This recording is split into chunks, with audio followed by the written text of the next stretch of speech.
على رسول الله محمد وآله وصحبه ومن اهتدى بهداه گەیشتینە ئاەتی ١٧٧ سوورەتی بەقەرە کە خوای گەورە لەو ئاەتەشدا ڕێگاکانی چاکەکاریمان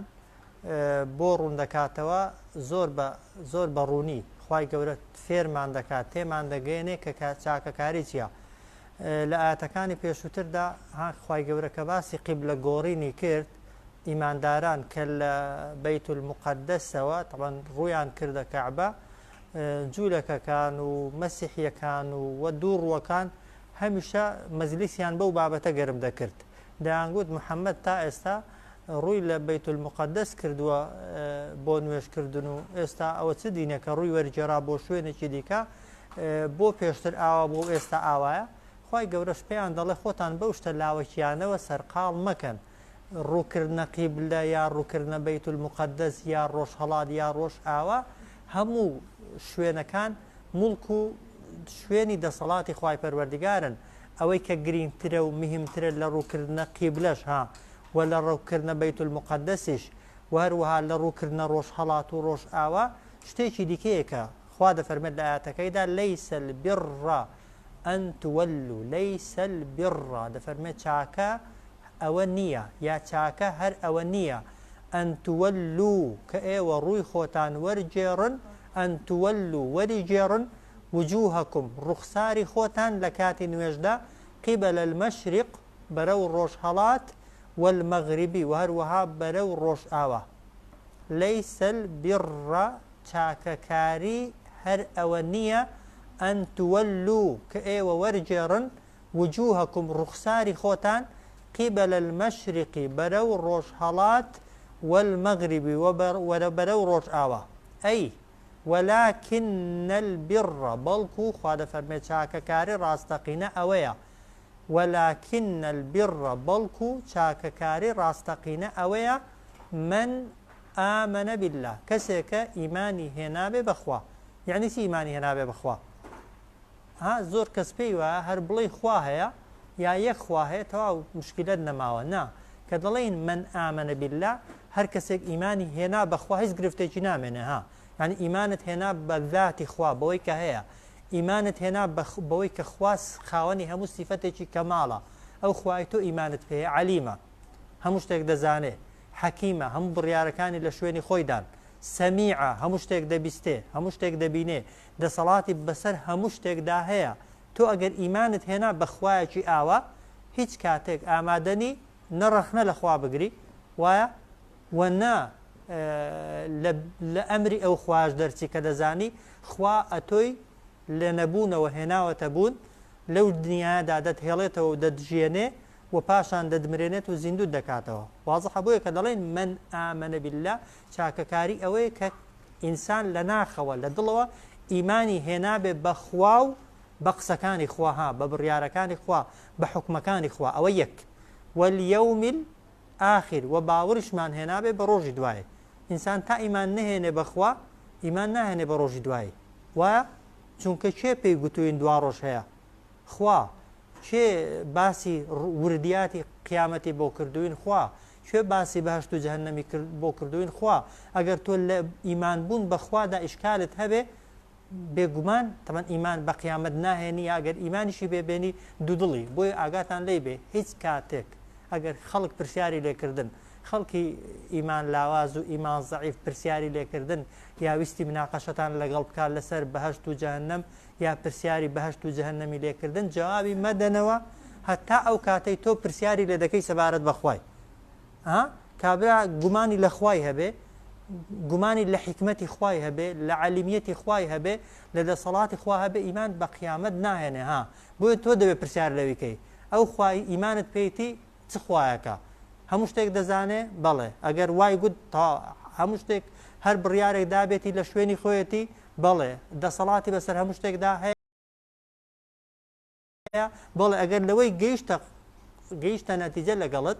ئەو کاتی هەر بۆ خۆی بەبێ ئەوەی ئەتۆ بناقەشەی لەگەڵدا بکەی وایە ئەو خوای کە ئێمە ئیماندار دەیناسین وایە هەرچی بۆمان باس بکە لە بەرەوەی ناسی ومانە ئەگەر لێشی تێنەگەین وایە لێشی حاڵی نەبین خۆی سەحابێ قیامەتی نەدیبوو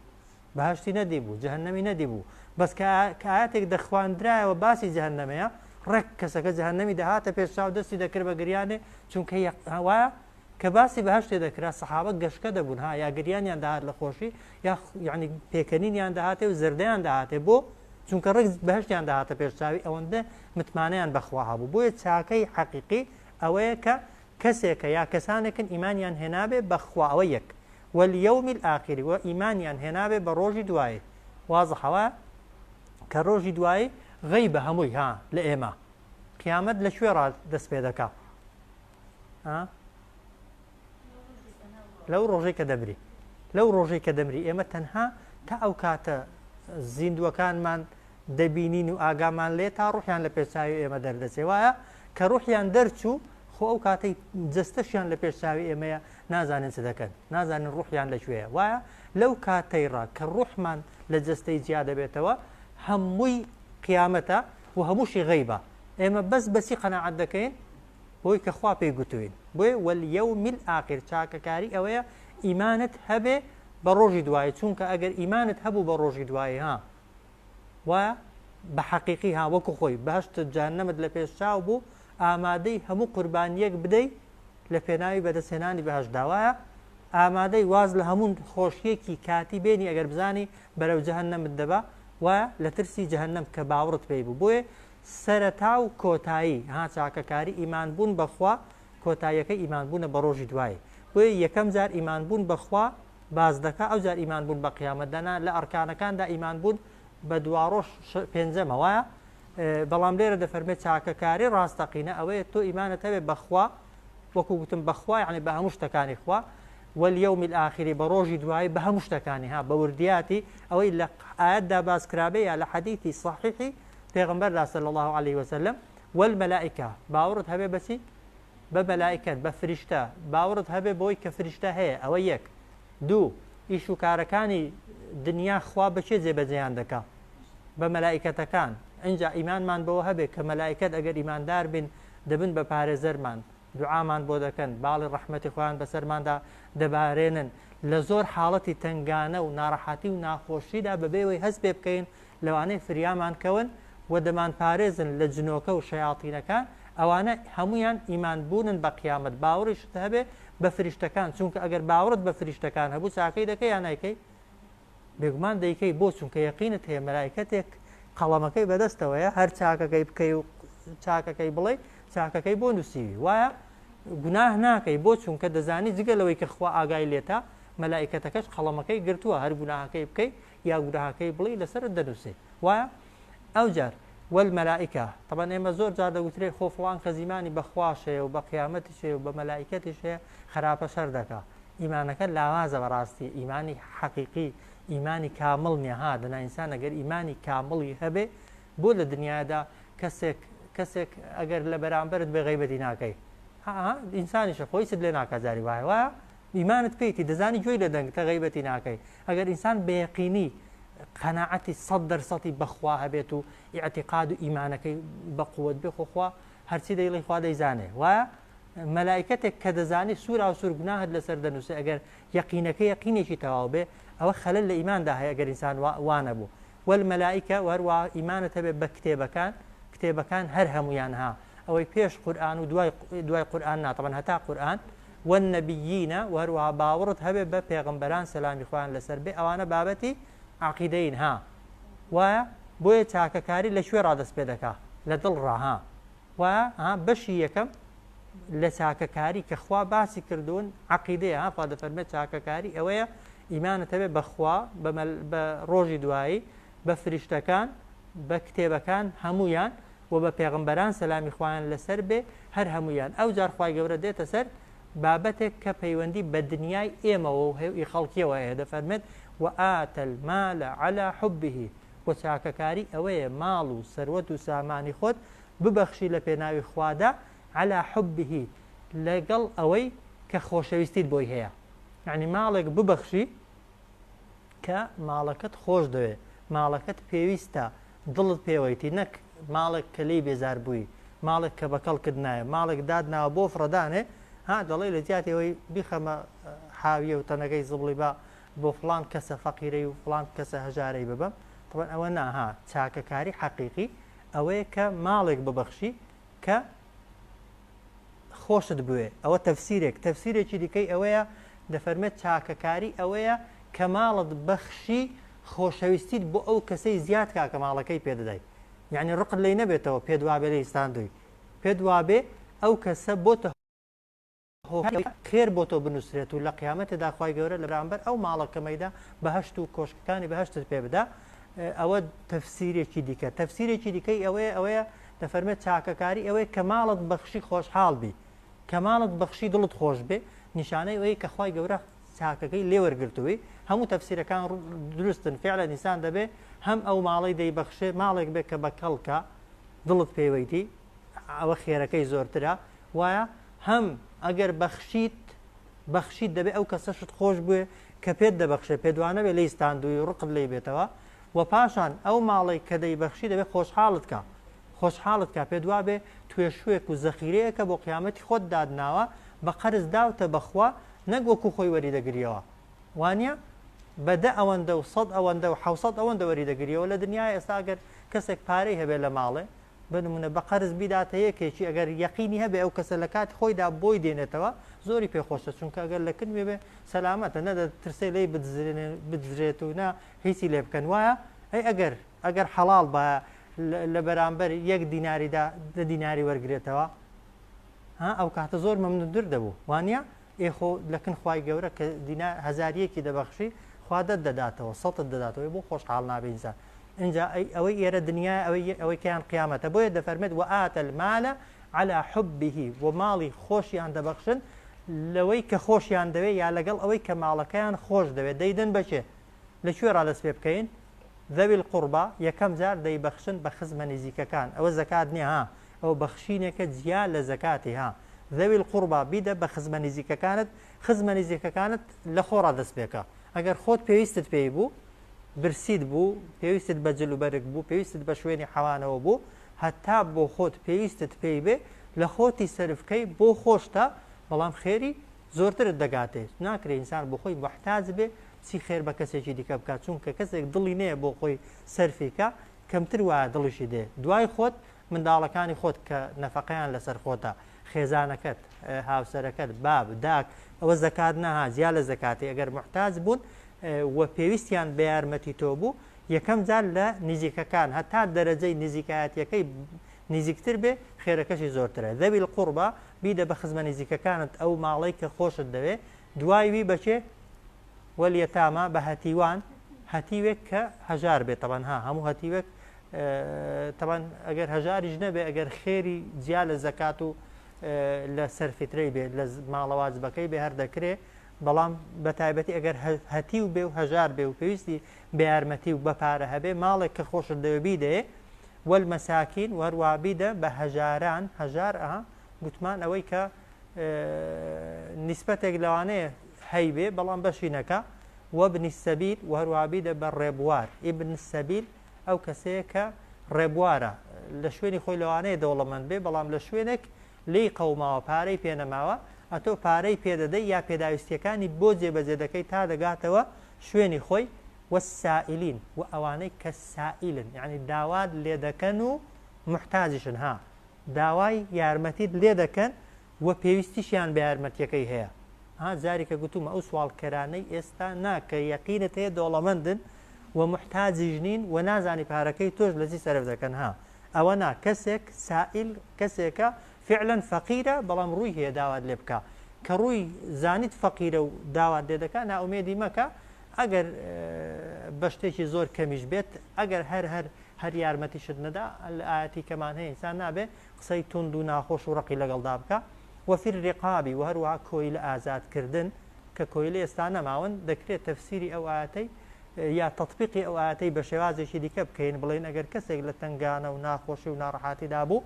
لتنجانا ونارحاتي كي رزقاري كنخوش باري بوبدا و قرز دارة قرزي بوبدا محتاج بينوايا أجر بيتكرا هاوكاري كلا سكناو جلوبرغو دابين كردني بيداويستيكاني إنسان دكري بەوەی ئاەتەکەی جێبەجێکا بۆی فەقەرەی دووهەمی چاکەکاری بریتە لە چی لە بەخشینی ماڵ کە ماڵ دەیدەی بەچێ ڕاستەوخۆ بڵێ لەبەر خوا دەیبەخشی وایە بەڵام دەیدەی بە کەسێک کە وەکو خۆتە وایە ئەو جار خوای گەورە دەوێت باسی دەکا جارەی باسی نوێش کەواتە ئەگەر دیقەتی ئاەتەکەی دەینێ ئەوەی دەڵێ ئیسلام تەنها باسی ڕوحە و دڵە و پەیوەندی بینی تاک و خوایە تەمەن قسەیەکی زۆر بێمعنایە وایە ئەگەر ئیمان بوون بە خوا و بە قیامەت و بە مەلایکەت و کتێبەکان و پێغەمبەران پەیوەندی ئینسان بێ لەگەڵ خوا ئەی ماڵبەخشین ماڵبەخشین پەیوەندی ئینسانەکانە لەگەڵ ئینسانەکاندا وایە پەیوەندی کۆمەڵایەتی لە بینی ئینسانەکاندا دروست دەکات بۆیە ئیسلام چۆن دڵی تۆ دەبەستێتەوە بەخوای بە هەمان شێوەش دڵی عەبدەکانی خوای گەورە بەندەکانی خوا بەیەکەوە دەبەستێتەوە چونکە کەسێک تۆ هاوکاریت کرد و یارمەتیتدا بێگومان هەم ئەتۆ محبەتت بۆ ئەو کەسەی دروست دەبێ و هەمیش ئەو محبەت و خۆشەویستی بۆ تۆ دروست دەبێ دوای باسکردنی ئەوەی ئەو جار دەفەرمێت و ئەقامە سەڵات و ئەو کەسە نوێژەکانیشی ئەو کەسەی چاکەکاری دەکا یا چاکەکاری ئەوەیە کە نوێژەکانیشی بکە بە چاکی بەباشی و ئەقامە سەڵاتە یعنی ئەنجام دەدا نوێژەکانی بەباشی نوێژی باش چۆنە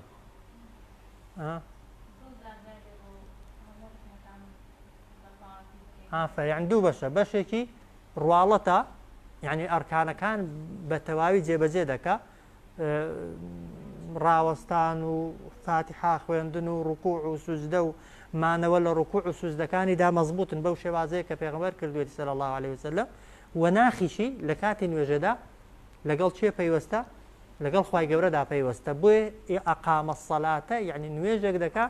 کە خوا دەیەوێت و نوێژێکی تەواو و چاک دەکا ئەو جار دەفەرمێت و ئاتە زەکات زەکاتیش دەدا بۆیە ماڵبەخشینەکەی پێشووتر زەکات نەبوو چونکە مەرزنی ئینسان ئللا ئەو کاتەی بەخشینی لەسەر واجب بێ کە 7 ملیۆنی پارە هەبێ وایە بە نمونە و ساڵ ئەندازەی زەکاتی 7 ملیۆن بوو یعنی ئەگەر کابرا لە کەسێک لە 7 ملیۆنی کەمتر بوو نابێ هیچ خێرێکی بکە بێگومان دەبێ بیکە و دەبێ لی ببەخشێ چونکە جاری وایە تۆ پارەشت لەوانەیە نەبێ لەوانێ بەس خواردنت پێ بێ وایە بەس خواردنت پێ بێ بەڵام خواردنێکە ئەتۆ بەشی دوو جەمت دەکا بەڵام لە تەنیشت تۆ کەسێکی دیکە بەشی جەمێکی نییە وایە وازبە لەسەرت بەشە زیادەکەی خۆتی بدەیە بۆی لە برسان نەمرێت چونکە ئەتۆ ئەو جەمەی ئەگەر خوا تێری کردی بدڵنیاییەوە جەمەکەی دواترش خوای گەورە هەر تێر دەکا نابێت لە ترسی فەقیری بۆیە ئەوە و ئاتە زەکاتە زەکاتیش لە ماڵەکەی دەردەکا سیفەتێکی دیکەیان ئەوەیە والموفونە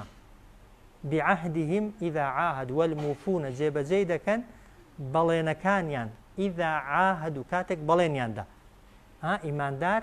کەسی چاکەکار یا چاکەکاری ئەوەیە کە ئەگەر بەڵێنێکتدا بە هەر کەسێک کە بەڵێنت بە خوای داوە بینی خۆت و خوای جێبەجێ دەکەی یان بەڵێنت بە کەسێکی داوە بەمەرجێک بەڵێنەکە بەڵێنێکی مەشروع بێ ڕێگە پێدراو بێ شتێکی شەرعی بێ ئینسان واجبە لەسەری پابەند بێ بە بەڵێنەکەی خۆیەوە والموفون ئەوانەی جێبەجێ دەکەن بەڵێنەکانیان ئیدا عاهد و کاتێک کە بەڵێنیاندا دەکرێت بەڵێن نەدەی وایە یعنی شتی دنیایی دەکرێت ئینسان بەڵێن نەدات و ئازادی کەسێک پێت دەڵێ بە نمونە ئەویشم بۆ بکە دەکرێت نەیکەی وایە با بچینە فڵان شوێنەی دەکرێت نەچی بەس ئەگەر وعدتدا ئەگەر بەڵێنتدا ئەگەر عوزرت نەبوو تەمان ئەگەر عوزر هەبوو بابەتێکی دیکەیە بەبێ عوزر ئینسانی چاکەکار بەڵێنەکەی ناشکێنە یا چاکەکاری ئەوەیە کە ئینسان پابند بێ بەو بەڵێنانەی کە داونی خاڵێکی دیکە والصابرین جا ئەو صابرینە ئەگەر دیقەتی دەینێ تەوان معناکەی نازام ئەگەر کەسێک عربی نەزانێت تۆزێک بە زەحمان لە ئەوەی پێش خۆی دەفەرمێ والموفون بعهدهم إذا عاهدوا ئەگەر عطف بە بۆ سەروی دەبوایە گوترا بە والصابرون بەڵام لێرە دەفەرمێ والصابرین جا علەما دەفەرمون ئەوە کە بەیاونون صابرینەکە نووسراوە فعلێکی مەحذوفی لێ یعنی بە تایبەتی چاکەکاری حەقیقی ئەو کەسانن کە ئارامیش دەگرن یعنی ئارامگری چاکیەکەی لە سیفەتەکانی دیکە بەهێزتر و بەقووەترە والصابرين في البأساء والضراء ئەوانەی کە ئارام دەگرن لە في البأساء يعني لە کاتی فەقیری نەبوونی والضراء لە کاتی نەخۆشی جەستەیی وحین البأس و لە کاتی ڕوبەڕووبوونەوە لەگەڵ دوشمنەکانت لەگەڵ ناحەزەکانت ئەو کاتەی سزات دەدەن لەسەر دین یا لەسەر ئیمان یا لەگەڵ کەسێکی بێدین و بێ باوەڕ ڕوبەڕوو دەبیەوە قسەت پێ دەڵێ هەندێک جار تەعزیبت دەدا و جاری وهەیە لەوانەیە ببێتە کوشتن. والصابرين في البأساء والضراء وحين البأس ئەوانەی کە ئارام دەگرن في البأساء لە کاتی هەژاریدا بەئسا هەژاری فەقیری نەبووی بەڵام لەبەر فەقیری و نەبوونیان پەنا بۆ شتی حرام نابەیدان بە خۆت دادەگری. والضراء ئەو کاتەی نەخۆش دەبی ناشکوری ناکەی بە نەخۆشیەکەت ڕازی چونکە نەخۆشیەک کە تووشت دەبێ یان خوا پلت بەرز دەکاتەوە وایە یان ئەوە تا خوای گەورە گوناهات پێ هەڵدەوەرێنێ هەر کامێکیان بێ خوا نیعمەتی لەگەڵ کردووی خوا چاکەی لەگەڵ کردووی دەبێت شکری خوایکەی نەک ناڕازیبی ئارام بگری. وحینە البەئس کاتی ڕوبەڕووبوونەوەش لەگەڵ دوژمنەکاندا ئولائیکە خوا دەفەرمێ ئەوانە ئەوانەی ئەو سیفاتانەیان تێدانە الذین صدقوا کەسانێکن لە ئیمانەکەیاندا ڕاستیان کردووە ئیمانداریەتیەکەیان بەڕاستیە لەوە کە دەڵێن شوێن کەوتەی پێغەمبەرین شوێن کەوتەی خواین ڕاست دەکەن. وأولئك هم المتقون ئەوانە بەتەنها لە ڕیزی پارێزکاران و لە خواترسانن تەنها ئەوانە پارێزکار و لە خواترسن و خەریکی جێبەجێکردنی ئەمری خوای پەروەردیگارن. واضح وانە یعنی ئەگەر سەیری ئاەتەکەی کەین ئاەتەکە هەموو بابەتەکانی تێکەڵ کردوون هەندێک لە چاکەکاریەکان بابەتی عەقیدەین هەندێکیان بابەتی کۆمەڵایەتی و دنیاین وایە هەندێکیان بابەتی بەندایەتی و عیبادەتکردن و خواپەرستیکردنن. ئاەتەکە فێرمان دەکا کە دین هەم عەقیدەیە وایە هەم عیبادەتە هەمیش مامەڵە و هەڵسوکەوتی ئینسانەکانە لەگەڵ ئینسانەکاندا ئینسان هەم دەبێ عەقیدە و بیر و باوەڕمان لەگەڵ خوادا بەو شێوازە بێ کە خوا فێری کردوین هەڵسوکەوتمان لەگەڵ خەڵکیدا دەبێت بەو شێوازە بێ کە خوا و عەقیدە و بیر و باوەڕەکەمان پێمان دەڵێ ناکرێت کەسێک ئیمانی بەخوا و بە قیامەت هەبێ لەگەڵ کەسێک کە ئیمانی بەخوا و بە قیامەت نییە مامەڵە و هەڵسوکەوتی وەکو یەک بێ یان زۆر جار مامەڵەی خراپتر بێ لە کەسێکی بێدین طبعاً ئەگەر وا بوو یعنی ئیمانەکە عەقیدەکەت بیر و باوەڕەکەت خەلەلی تێدایە و هەروەها عیبادەت و خواپەرستیەکەشمان دەبێت بەو شێوەیە بێ. ئەگەر سەیری ئاەتەکەی کەینەوە کەلیمە بە کەلیمە لەیس البر یعنی چاکەکاری هەر ئەوە نییە ئەن تولوا وجوهکم کە وەرجێڕن ئێوە ڕوخساری خۆتان قیبەلە المەشرقی والمەغریبی بەرەو ڕۆژ هەڵات یا ڕۆژ ئاوا ولكن البر بەڵکو چاکەکاری ڕاستەقینە ئەوەیە من ئامنە بالله کەسێک باوەڕ بێنێ بەڕاستی بەخوا واليوم الآخر باوەڕ بێنێ بە ڕۆژی دوایی والمەلائکە و باوەڕ بێنێ بە فریشتەکان والکیتاب و باوەڕ بێنێ بە هەموو کتێبە ئاسمانیەکان والنبيين وباوري هبه بهمو پیغمبران وهروها وآت المال على حبه مالو ثروت سامانكشي ببخشه اويك خوشي دبت او ماليك خوشي دبت ذوي القربى بشك لمالكي بدا بخزم نزيككاني اوانيك بيويستيان بيتي واليتامى بشكي بدا بهتيوان بباوكان طبعا هتيو چيا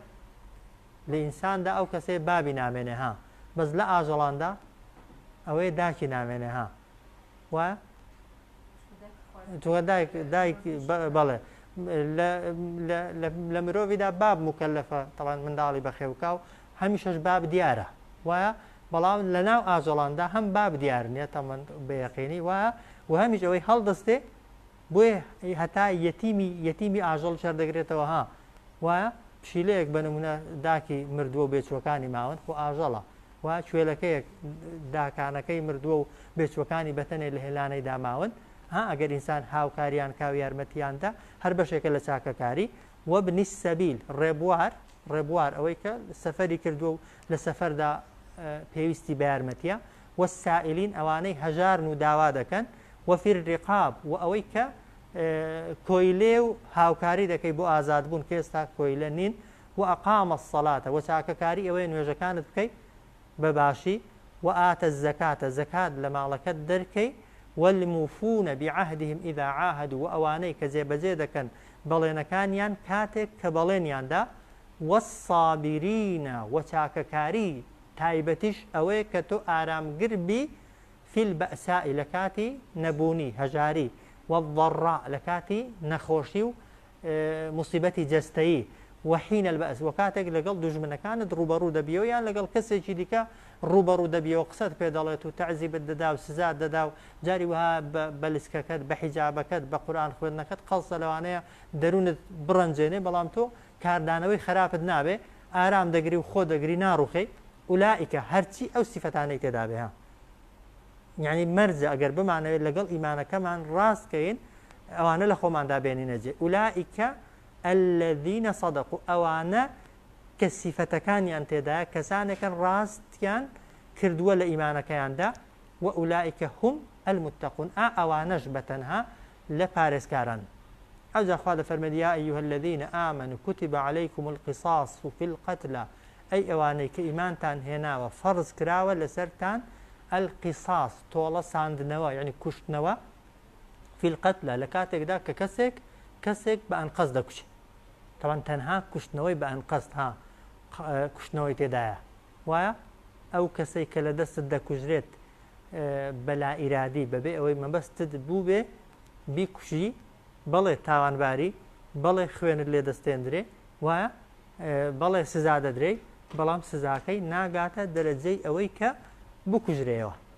وایە قیساس و کوشتنەوە تەنها لە قەتڵێکدایە کە پێی دەوترێت قەتڵی عەمدی ئەوەیە لە نیەتەوە لە دڵەوە نیازی کوشتنی کەسێکت هەیە ئەوە یەک و بە شتێکیش لێی دەدەی کە ئەو شتە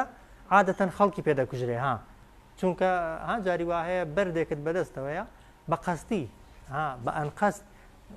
بە کەسێکی دادەدەی وایە بەڵام نیەتت کوشتنی نییە دەمرێ تەوانەوەش عامدنیە ها یان بەعەکسەوە جاری وایە گولەیەکی داوی بۆ ئاژەڵێکی گولەکە عادەتەن خەڵکی پێدەکوژرێ وایە بەڵام تۆ بۆ کوشتنێت نەبووە بەڵام قەدەرەن کەسەکە پێی دەمرێ ئەوانە پێیان دەوترێ هەڵا یان شیبهی هەڵا ولكم في يا أيها الذين آمنوا أي أوانك إيمان تان هنا وفرض كراوة لسرتان قصاص يعني كشنوها التي دا في القتلى لكاتك دا كسيك لدز دا كجري يا كسيك دا كشي بان قصد شونش دا كجرينه الحر بالحري آزاد بآزاد يعني أجر كسيك آزادي كشت قاتلك كيا أو دا كجريتها والعبد بالعبد كويلة بكويلة يعني أجر كويلة شيء كشت أتو دبيبسي كويلكي بكجيو نجوري كويلكي واضحة والأنثى بالأنثى مينة بمينة يعني أجر أفرتك شو قتل شكر دكربسي مردكي بكجي براكي بكجي كات خوي جاء أو آتا عندك خلق حلالي حالي بوا دلن كات دلن أو تفسيري ده كان دلن يعني أجر آزاد كويلة شيء كجنا كجرتوا طبعا وانية ها قاتل چێ بێ یان ئەگەر پیاوێک ژنێکی کوشت پیاوەکەی ناکوژیەوە دەبێت بچی ژنێکی چونکە خوا دەفەرمێ الأنثى بالأنثى تەفسیری ئاەتەکەی بە هەڵە دەکەن ئاەتەکە مەبەستی ئەوە نییە لە سەردەمی نەفامیدا پێش ئیسلام عادەتیان وابوو ئەگەر کەسێکی ئازاد چوو با کۆیلەیەکی کوشت با کەس بۆی نەبوو بیکوژێتەوە بەڵام نا ئیسلام کە هات چێ قاتیلە ئەگەر قاتیلەکە ئازادیش بێت و بوو کوژراوەکە کۆیلەش بێ هەر دەکوژرێتەوە یان ئەگەر ئافرەتێک قەتڵی کرد نەدەچون ئافرەتەکەی بکوژنەوە چونکە ئافرەتیان لا بێقیمەت بوو پێیان وا بوو ئافرەت قیمەتەکەی بەقەت پیاوێکی نییە دەچون کەسی ئەوەکەی کەسی ئافرەتەکەیان دەکوژدەوە ئەگەر کۆیلەیە قەتڵی کرد نەدەچون کۆیلەکەی بکوژن دەیانگوت کۆیلەکە قیمەتی نییە دەچون گەورەی کۆیلەکەیان دەکوشتەوە یان جاری وا هەیە قەتڵەکە یەک کەس دەیکرد ئەوان یەک کەسەکەیان نەدەکوشت دەچون دوو سێیان دەکوشتنەوە لە وڵاتی ئێمەش وەختێکی عادەت بوو ئەگەر لە عشیرەتێکی ئەگەر کەسێک قەتڵی کرد با کابرا چی دەستکەوت بە بابی برای کەسی دەستکەوت بە فەرقی پێ نەدەکردکەوە عادەتێکی جاهلیە ئیسلام ئەوەی قبول نییە ولكم في القصاص عفو يا أيها الذين آمنوا كتب عليكم القصاص في القتلى أي أوانك إيمانتان هناوە فرض کراوە لەسەرتان کوشتنەوە لە کاتێکدا کە کەسێک دەکوژێ بە ئەنقەست الحر بالحر آزاد بآزاد كويلة والعبد بالعبد كويلة بكويلة والأنثى بالأنثى مينة بمينة بلا مرجع أتو أجر كسك اللي كجرا واجب كسكي بكجيو يا بوت هي بس بوت هي أدي أجر فمن عفي له من أخيه هر كسك عفي يعني عافو كرا لكشنوي للان براكيوا للان كسكاري بكجرا وكي ها شيء يعني آخر بله بتأكيد هیچ کەسێک فمن عفي له جا ئەگەر کەسێک قەتڵی کردبووە ها لە جێ بۆی تەمان دەبێت خۆی بەدەستەوەدا ها دەبێت ڕازی بێ بیکوژنەوە ئەگەر نەیان کوشتەوە فمن عفي له من أخيه هەر کەسێک عفو یعنی چاوپۆشی لێکرا لە کوشتنەوەی ها من أخيه لەلایەن براکەیەوە شيء لە کوشتنەوەی ئەو فاتباع بالمعروف فاتباع يعني كسكاري كجراوكي باب دوای وەرگرتنی خوێنەکەی کەون بجواني واضحة وأداء إليه وباء أو كسش كقتلكي كردو أداء يعني خوينكي بدا إليه بكسكاري كجراوكي بإحسان بشيوي باش واضحة يعني خواهي قبرك كمالك اختياري داوني ها اگر كسي كشت بوتي كجي وقربان قصبو و اگر نت كشت وعفوت كرت نابي بيانواني بي بقري ها خوێنی بەشەرێکی ئەگەر دە دەفتەر بێتەوە بڵێ ناتکوژمەوە بەڵام دەبێت 100 دەفتەرم دەیە ها ئەگەر هەرچەندە خوێنی ئەوەی ئێستا دەدرێت هیچی خوێنی ئینسانی نین خوێنی ئینسانی زۆر لەوەی زیاترە بەڕاستی بەڵام عرف و عادەتی شوێنەکان کابرا سوورا و سوور بزانێ ئەگەر خۆشی و کەس و کاریشی و هەموو نیشتیمانیشی بفرۆشێ ئەو مەبلەغە بۆیە دەبێ ئەگەر عەفوت کرد داوای خوێنەکەی بکەی بە شێوەیەکی جوان و معقوڵ نەک بیانوانی پێ بگری ئەوە یەک و ئەو کەسەشی کە عەفو کراوە لە کوشتنەوەی وایە نابێ بڵێ جا پێم ناکرێت و جانای دەم و ئامادە نەبێ هیچ قوربانیەکی بدا دەبێ ئەویش خوێنەکەی کە دەکەوێتە سەری و لە سەری دادەندرێ بە جوانی بیدا بەو کەسەی کە کەسوکاری کوژراوەکەیە تەبان کەسوکاری کوژراوی چییە ئەگەر کەسێک بکوژرێ بابی هەبێ وەلی ئەمر بەس بابە ها باب دەتوانێت عەفوکە دەتوانێت تۆڵە بستێنێتەوە بەس ئەگە برای هەبن زانی ئەوەکانی هەموو برایەکانی ها هەر هەموو برایەکان دەبێت بەیەکەوە ڕازی بن لەسەر کوشتنەوەی ئەو جار دەکوژرێتەوە ها ئەگەر یەک لە برایەکان ڕازی نەبێ یا لە خوشکەکانی ڕازی نەبێ کەسەکە ناکوژرێتەوە ها ینی ئەگەر لە بابی هاتە خوارێ ئەوەکانی دیکە وەلی ئەمرەکە گە زۆر بوون هەموو بەیەکەوە دەبێت ڕازی بن لەسەر کوشتنەوەی یان لەسەر خوێنوەرگرتنەوەکەی جا دەفەرمێت ذلك ئەوە یعنی خوێندان لە جیاتی کوشتنەوەی خوێن وەرگرتن لە جیاتی کوشتنەوەی تەخفیف من ربکم تەخفیف یعنی سوکردنێکە ئاسانکاریەکە لەلایەن پەروەردگارتانەوە ئەوە یەک وەڕەحمە بەزە یەکش ها تۆ ئەگەر هەد بێ ها وانە بێتە سەر ئەوەی کە بتکوژن ئامادەی هەموو شارەکەی خۆت بدەی بەس نەتکوژنەوە وایە بۆیە فعلن هەموو ماڵت بدەی بۆ تۆ بۆ قاتیلەکەی هەر ئاسانکاریە ئەگەر بیدا لە زیاتی خۆی وایە و بۆ کەسەکەش کە کەسەکەی لێ کوژراوە ها کەسێک کوژراوە بن منە کۆمەڵێک منداڵی هەنە تۆ ئەگەر کەسەکەت کوشتەوە چ بە منداڵەکان دەگا هیچ خۆ کە کوشتەوە تەواو یەک دینارت نادرێتێ و نابێ وەریگری وایە بەڵام خوای گەورە مەجای داویە ها نەی کوژیەوە ها لە زیاتی کوشتنەوەی خوێن وەرگری کە ئەو خوێنە هەم سوکردنی حکومەکەی بۆ قاتیلەکەی و هەمیش ڕەحمەتە بۆ کەسوکاری کوژراوەکەی کە بەهۆی ئەو ماڵی کەوەری دەگرن جاری وایە کەسەکە کاسبکارەکەی لە دەستداوە بەڵام مەبلەغێک پارەیان بۆ وەردەگیرێ کە لە ڕووی مادیەوە تەبان قەرەبووی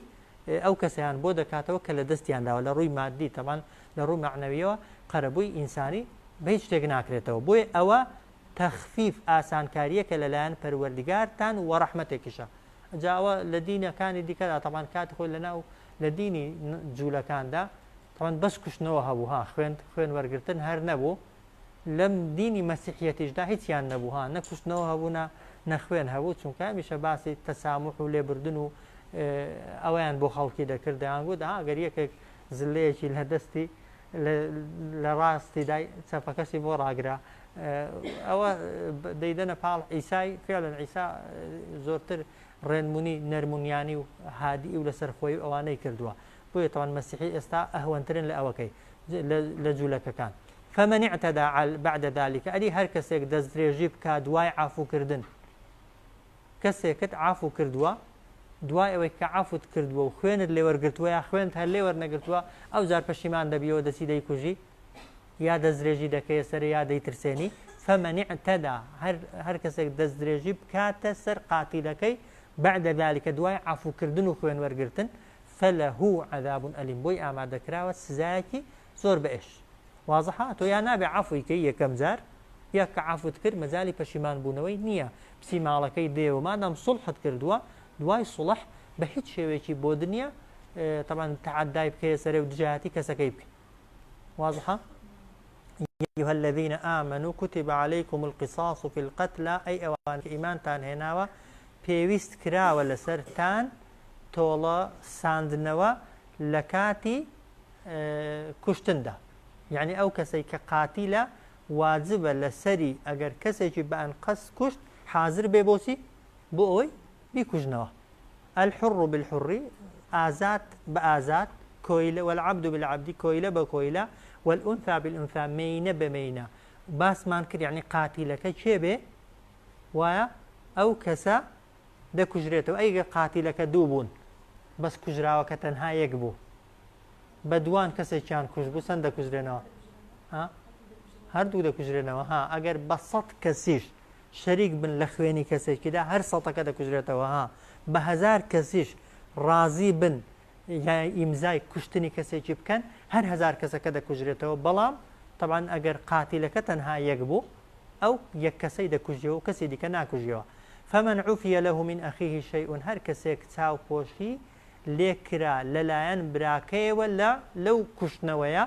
ئەوە فاتباع بالمعروف دەبێت کە سوکارەکە مادام قاتیلەکەیان عەفو کردووە بە دوای وەرگرتنی خوێنەکەی کەون بە جوانی وأداء إليه بإحسان وقاتل كش دبي أداء يعني بيدا أو مالي كوتوية يسري بشوية جوان ذلك تخفيف من ربكم ورحمة أو تخفيف آسان كاريكا بوتان كراوة للآن پروردگارتان كبوتان هي طبعا نكجرينوا بوتان هي نكجنوا ورحمة ومهربانية كشخوا لقلي كردون فمن اعتدى بعد ذلك هركسك دزدرجي بكاتوا سرب كجكي دواي عفو كردن فله عذاب أليم بوي آمادة كراوة سزايكي بإيش أو جرفا دفرمي ولكم في القصاص حياة بوئي وهي لتولصان نودا حياة جيان يا أولي الألباب أي أواني كجير لعلكم تتقون بأميدي وي خوتان ببارزن جاري وهي هي رخني دقري دالي باسي كشنوية كسكي دكجي دجلي جيان چون دەکرێتەوە کەسێکی بکوژیەوە ئەتۆ کەسەکەی دەکوژیەوە وایە کە کوشتەوە خواز دەفەرمێن لە قیساس و کوشتنەوەیدا ژیانتان پێدەدرێ بە معنای ئەوەی کە ئەگەر حکمی قیساس و کوشتنەوەی جێبەجێ بکرێ ژیانی هەموو ئینسانەکان مسۆگەر دەبێ وایە ئەگەر یەکێک بزانێ بە یەقینی دەیکوژنەوە ئەگەر قەتڵی بکە تەبەن زۆر زیاتر لە ئێستا کەسەکە خۆی دەپارێزێ وایە بەس ئێستا کەسێک یەقینی هەبێ ئەو پەڕی دەیگرن ئەو پەڕی دە 15 ساڵی حکمی دەدەن بۆیە هیچ ترسێکی لە خەڵک کوشتنێ نییە و دەشزانێ ئەگەر چوویە سزنێ لە ماڵێ چاتر بەخێوی دەکەن وایە و هەروەها کەس و کار و هەموو شتێک دەچێتەکنی و وەجاری وایە لێ فێری قەتڵی دیکە و پیاوکوژی دیکەشی دەکەن و وەگەر پیاوکوژ بە هێندێک زار تەمان بەکاریشی دێنن بە ئازادی دەکەن و خەڵکی دیکەی پێدەکوشن بێگومان ئاوا خەڵک لە کوشتنێ ناگەڕێتەوە بۆیە خوای گەورە چاک تێمان دەگەێنە دەفەرمێت وەلەکوم فی القیساس بۆ ئێوە هەیە لە تۆڵەسانەوەدا ژیان تەمەن ژیان هەم بۆ چێ هەیە ئەوەی قاتیلەکانن ئەگەر بکوژرێن فعلا کەسی دیکە ناکوژرێت وایە بۆ خەڵکی یان ئەگەر قاتیلەکان پیاوکوژەکان بکوژرێن لە هەموو شوێنێکی وایە ژیانی خەڵکی دیکە بە ئاسایی بەڕێ دەکرێت و کەس لە خۆی ناترسێ بیکوژن و ئەوە یەک و ئەو کەسەشی کە بەتەمای قەتڵە ئەگەر بزانن دەیکوژنەوە وانە خەڵکی ناکوشێت کە خەڵکت نەکوشت هەم ئەو سەلامەتە هەمیش بۆ خۆت ئەوەی قاتیلەکەی ئەوی سەلامەتە یعنی ژیان بۆ خۆشت دەجێڕیەوە بۆ کەسەکەش دەجێڕیەوە بۆیە دەفەرمێ بۆ ئێوە هەیە لە تۆڵەسانەوەدا ژیان ئەی ئەوانەی کە عەقڵ و ژیرن لعلكم بأميدي أوي إيوه بهوي أو قصاصيوه خوبارزي بكن خوبارزي بكن يعني خود بكوجنا دي بدستي خلقي وخلقيش نكجيو دزرجينا كي يخسر خلقي ديك أو زاد فرمات كتب عليكم إذا حضر أحدكم الموت بيوستراوة لسرتان إذا حضر أحدكم الموت أجر أما دبو يكيك تان بو مرنه يعني أجر يكيك لأيوه كاتي مرني هاد وقتي مرني هاد زاني مرديني نيزيك بوتوا تيبكا باش إن ترك خيرا أجر بزي هيج بولدواي خوي مالو سامان وصية باش وكاتي خوي واجب بوها پێش ئاەتی میراتی ئەوەی سوورەتی نیسا هەر کەسێک بە تەمای مردنێ بە ئاجا ئەگەر بگوترێ ئینسان چۆن دەزانێت کەی دەمرێ خەڵکی قەدیم زۆرینە بەهۆی تەمەنەوە مردوون ها کابرا زانیویەتی کە نزیک بۆتەوە لە 70 ساڵی و جەستە و لاشە و کەوتۆتە سەرجەی وەکو ئێستانە بووە و نەخۆشیە کت و پڕ و ئەوانە یا حەوادیت و کارەساتی ئەوەی بۆیە ئەوەی کە لە مردنێ نزیک بوو بێتەوە بە ظاهری و بەڕواڵەت ماڵ و سەروەت و سامانیشی هەبوو بێ واجب بوو لەسەری ماڵەکەی خۆی بە وەسێت دابشکا بە وەسێت دەزانن عینسی وەسێت ئەوەیە بڵێ دوای مردنم ئەوە وەسێتە ها ئەوە وەسێت نییە تۆ بە زیندوی بەدەستی خۆت ماڵی خۆت بکەیە خێر ئازادی ئێستا کەسێک وەختی مردنەی نەهاتووە نەخۆش نییە حەز دەکات بە 1 دیناری بخۆی نەیڵێتەوە هەرچی هەیەی هەر هەمووی بک بە خێر هیچ کەسێک بۆی نەڕەخنەت لێ بگرێ و بەس وەسێت وانە وەسێت ئەوەیە بڵێ ئەگەر ئەمن مردم وایە ماڵەکەم ئەوەندەی بابۆ بابم بێ ئەوەندەی بۆ دایکم بێ ئەوەندەی بۆ فلانە منداڵی ئەویان بۆ کچەکەی ئەویان بۆ کوڕەکەی ئەویان بۆ مزگەوتێ بێ ئەویان بکەن بە خێر بۆ خەڵکی فەقیر و هەژار ئەو وەسێتە پێش ئاەتی میراتی واجب بوو ها بەڵام دوای هاتنە خوارەوەی ئاەتی میراتی ئەو ئاەتە منسوخە ها وەسێت ئێستا واجب نییە ئەدیسیە گوناحیان سنەتە تەمان وەسێت سنەتە بەمەرجێک یەکەم لە سەیەکی ماڵەکەت زیاتر نەکەی وەسێت سەیەکی ماڵ یەک لەسەر سەی ماڵەکەی خۆت بۆ ئەوی بۆت ببێتە سەدەقەی جاریە بۆت هەیە بیکەیە وەسێت و سنەتیشە ئەوە یەک دووهەم مەرج ئەوەیە کە لە کاتی وەسێتەکەیدا وەسێتەکەت بۆ میراتگران نەبێ چونکە میراتگرت خوا بەشی بۆ داناون پێش ناکاتەوە بۆ وەسێت بۆیان دانەی سێ و مەبەستت لە ئەوەکەی لە وەسێتەکەی ینی بێبەشکردنی ئەوەکانت نەبێ ها میراتگرەکانت نەبێ مەبەست زەربەدان نەبێت لە میراتگرەکانت ئەگەر مەبەستت ئەوە بێ لە جیاتی خێری گوناهت دەگاتێ ها بۆیە بەو مەرجانە وەسێت سنەتە ها یەک لەسەر سێی ماڵەکەت زیاتر نەکەیە حاڵین ئەگەر کرتێ زیاد یەک لەسەر سێی بوو میراتگرەکانت دەتوانن هەڵی وەشێنەوە حاڵین دووهەم نابێت وەسێتەکەت بۆ میراتگران بێ میراتگر خوا بەشی بۆ داناون وازحە دووهەم نابێت نیەتی خۆت ها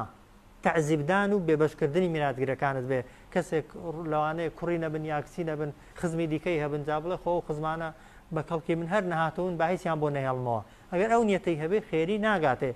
وەسێتەکەشی تەوان وەکو خۆی جێبەجێ ناکرێ جا ئەو ئاەتی بەڵێ حتمما دەبێت بۆشتی خێری بێ بۆشتی خێری نەبێ هەر دروست نییە نەخێر بەی شێوەکی نابێ بۆ ئەوانە دەبێت کە میراتگرت کاتی خۆی نەها کاتی خۆی دروست پێش ئاەتی میراتی ینی ماڵ بەسەر خزمەکانی خۆی دابش دەکرا بە وەسێت بەس ئەو منسوخە ئێستا ئەو ئاەتە نەسخە بە ئاەتی میراتی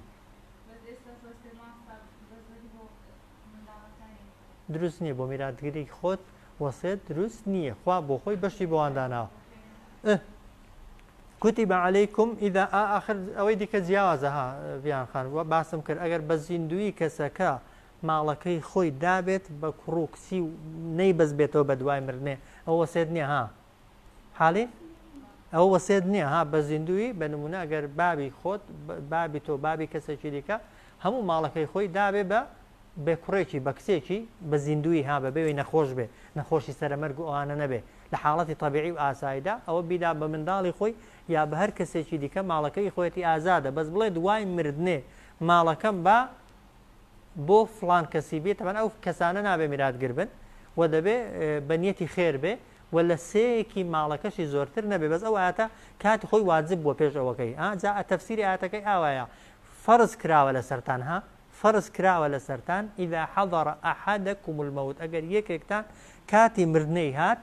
ئین تەرەکە خەیڕەن ئەگەر بەجێی دەهێشت لە پاش خۆی خەیر یعنی ماڵ لێرە ها ماڵ و سەروەت و سامان ئەلوەسیە پێویستە چی بکە وەسێت بکە بۆچێ وەسێتەکەی بکە لیلوالیدەینی بەشێکی دانێ بۆ دایک و باوکی ئەگەر لە ژیان دابن وەلئەقڕەبین بۆ خزمە نزیکەکانی بەڵام بالمەعروف بە شێوەیەکی جوان بە شێوەیەکی باش کەسەکە چەندەی پێویستە بەقەدەر پێداویستیەکانی دەبوا بۆ دانێ حقا على المتقين ئەوە ئەرکێکە مافێکە لەسەر پارێزکاران لەسەر لە خواترسان ئەو واضحە تەبەن ئەو ئاەتە ئێستا منسوخە بەو معنایی کە واجب نییە لەسەر هیچ کەسێک وەسێتکە و وەسێتیش بۆ میراثگرەکان نابێ. ئەدی فەمەن بەدەلەهو کەسێک وەسێتەکەی گۆڕی بعد ما سمعه دوای ئەوەی کە گوێی لە وەسێتەکەی بووە، ئەتۆ بە نمونە لەکن کەسێکی بووی کە ئەو کەسە بە تۆی گوتووە دوای مردنی من ئەوەندە هەزارم بۆ بخە فڵانە مزگەوتەی، وایە بەڵام کوڕەکەی خۆی بۆ خۆی بێبەش نەبێت لە میراتەکەی، دوای مردنی بابی دایکی ئەو وەسێتەی جێبەجێ ناکا، یا لە زیاتی بڵێ 100,000 کردوێتی دەڵێ 50 بۆی بەشێکی بۆ خۆی بمێنێتەوە. گوناهاکە بۆ کێیە؟ بۆ مردووەکەی کە وەسێتەکەی کردووە یا بۆ زیندوەکەی کە گۆڕیوێتی؟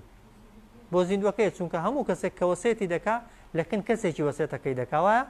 هەموو کەسێک دەڵێ بە زیندوێکی ئەگەر ئەمن مردم ئەو پارەیەم بۆ بخە فڵانە شوێنەی. ئەو کەسە کە ماڵەکەی دەدرێتە دەست و وەسێتەکەی پێدەست پێدرێ ئەگەر وەسێتەکەی گۆڕی مەبەستی ئەوەیە فەمەن بەدەلەو هەر کەسێک گۆڕانکاری بەسەر وەسێتەکەی داهێنا بعد ما سمعه دوای ئەوەی کە وەسێتەکەی بیستووە فإنما إثمه بێگومان تاوانەکەی على الذين لەسەر ئەو کەسانەیە يبدلونه کە وەسێتەکەی دەگۆڕن. واضحە؟ إن الله سميع جاگە دیقەتی دێن بێگومان خوای گەورە بیسەرە یعنی خۆخوای گەورە گوێی لە دەنگەکەی بۆ کە وەسێتەکەی کردووە، وایە عەلیمیشە ئاگاشی لە نیەتی دڵی کەسەکەیە وەسێتکەرەکەی هەیە بە پێی نیەتەکەی خۆی خوای گەورە پاداشتی دەداتەوە. وایە یعنی ئەگەر فێڵیش لە خەڵکی بکەی خۆ فێڵی لە خوای گەورە ناکرێت، خوای گەورە دەنگەکەی بیستووە دەزانێ وەسێتکەرەکە چی گوتووە و دەزانێت بە چ نیەتێک کردوێتی بە پێی نیەتەکەی خۆی پاداشتی دەداتەوە. ئاەتەکەی کەس لەگەڵ ویە بۆ دەیخوێنین فەمەن خاف من موص جەنەفەن ئەدی ئەگەر کەسێک ترسا لە وەسێتکەرەکەی کە جەنەفەن یعنی ناعەدالەتی بکە ئەو ئیثمەن یان پێچەوانەی ئەمری خوا بکە. کەسێک خزمێکی هەیە خەریکی مردنەیە خەریکی وەسێتکردنەیە بەڵام دەترسێ یان گومانیان لێ کە وەسێتەکەی بە حەق نەبێ، وەسێتەکەی بە ئەنقەست بێوێ هێندێکان بێبەشکە یان عەقڵ و هۆشی تێک هەڵبوو بێ بە نمونە هەیە لە کاتی سەرمەرگدا زەین و هۆشی لەسەر خۆی نییە. لەو حاڵەتانەدا ئەوانەی میراتگرن بۆیان هەیە تەمان ئیش بە وەسێتەکەی نەکەن. فەمەن خافە من مووسین هەر کەسێک مەترسی هەبوو لە وەسێتکەرەکەی یان لەو کەسەی کە وەسێتەکەی پێس پێدراوە حاڵین لی جەنەفەن یعنی لە ڕاستی لابدا ئەو ئیثمەن یان بە لە بیرچوون تووشی تاوانکردن بێ ئەوە فەئەصلەح بەینەهم لە جیاتی جێبەجێکردنی وەسێتەکەی هاتن سوڵحیان کرد لە بینی خۆیاندا بە سوڵح نەک بە وەسێتەکەی، یعنی وەسێتەکەیان هەڵوەشاندەوە لە بینی خۆیاندا ڕێک کەوتن ماڵەکەی لە بینی خۆیاندا بەشکەن فەلا ئیثمە عەلەیه هیچ گوناهێکیان ناگاتێ. دەزانن یعنی چی؟ یعنی لە کاتێکدا کە ئێستا یەکێک وەسێتی کردووە وایە بەڵام گومانت هەیە لەوەی کە لە کاتی وەسێتکردنەکەیدا هۆشی لەسەر خۆی نەبووە زەینی لەسەر خۆی نەبووە یان مەبەستی لە وەسێتکردنەکەی تەنها بێبەشکردنی میراتگرەکان و کەس و کار و هێندێک کەس بووە ئەگەر بە فعلی گومانی ئاوا دروست بوو هەڵوەشاندنەوەی وەسێت دروستە لە جیاتی ئەو وەسێتەی کە مردووەکە کردوێتی بێن میراتگرەکان لە بینی خۆیاندا ڕێککەون مەبلەغێکی بە نمونە بە ڕێککەوتن نەک بە وەسێتەکەی بۆ بکەن بەخێر ئەوەی دەژمێنێتەوە لە بینی خۆیاندا بە پێی یاسای میراتی لە بینی خۆیاندا دابەشیکەن. إن الله غەفور ڕەحیم بێگومان خوای گەورە لێ خۆش بوو بە بەزەیە و ئەو دەستکاریکردنەش هێندێک جار ئەو کەسە دەیکا کە وەسێتەکەی پێس پێدراوە ئەوەی وەسێتەکەی پێس پێدراوە لەوانەیە هێندێک جار لە قازانجی خۆی قسە بکە وایە و هێندێک جار وەسێتەکە لەوانەیە لە زەرەری خۆی بێ بۆی ئاشکرای نەکا. هەر کاتێک مەترسی دروست بوو لەسەر وەسێتی دروستە وەسێتەکە هەڵوەشێتەوە کەسەکان لە بینی خۆیاندا ڕێککەون. إن الله غەفور ڕەحیم بێگومان خوای گەورە لێ خۆش بوو بە بەزەیە.